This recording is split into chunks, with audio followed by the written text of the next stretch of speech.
যারা ভর্তা ভাজি পছন্দ করেন তাদের কিন্তু একই ধরনের ভর্তা ভাজি খেতে একটু বিরক্তই লাগবে। তাই ভাজি বা ভর্তাতে যদি কোনো ধরনের একটা নতুনত্ব আনা যায় তাহলে কিন্তু সেটা খেতেও অনেক বেশি মজা লাগে আর শান্তিও লাগে। বেগুন ভাজি তো আমাদের সবারই পছন্দ, কিন্তু এই বেগুন ভাজিতে যদি একটু নতুনত্ব আনা যায় তাহলে কিন্তু খেতে অনেক বেশি মজা হয়। আমি বেগুনগুলোকে সুন্দর করে একই রকম ভাবে আদা, পেঁয়াজ, রসুন বাটা, মরিচ গুঁড়ো, হলুদ গুঁড়ো, ধনিয়া, জিরা গুঁড়ো আর লবণ দিয়ে সুন্দরভাবে মাখিয়ে নেব।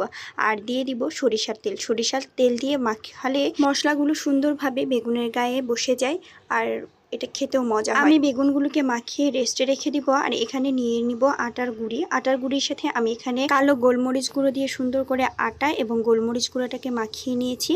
আর এখানে এই মাখিয়ে রাখা বেগুনগুলোকে সুন্দর করে এপাশ ওপাশে সুন্দর করে আটাগুলো মাখিয়ে নিব। এবার বেগুনগুলোকে সুন্দর করে মিডিয়াম আঁচে তেলে ভেজে নিতে হবে। আমরা বাসায় যেভাবে বেগুন ভাজা করে খাই, বিশ্বাস করেন এভাবে একবার হলেও অন্তত বানিয়ে দেখবেন। এইভাবে আটা গোলমরিচ গুঁড়ার মিশ্রণ দিয়ে মাখিয়ে নিয়ে ভেজে দেখলে অনেক সুন্দর ক্রিস্পি হয় আর খেতেও কিন্তু অনেক বেশি মজা। আমি আজকে নতুন এভাবে বানিয়েছিলাম বাসায়, সবাই খেয়ে কিন্তু অনেক বেশি পছন্দ করেছে। আপনারাও অবশ্যই একবার হলেও এরকম করে বানিয়ে দেখবেন। দেখুন কত ক্রিস্পি হয়ে গিয়েছে।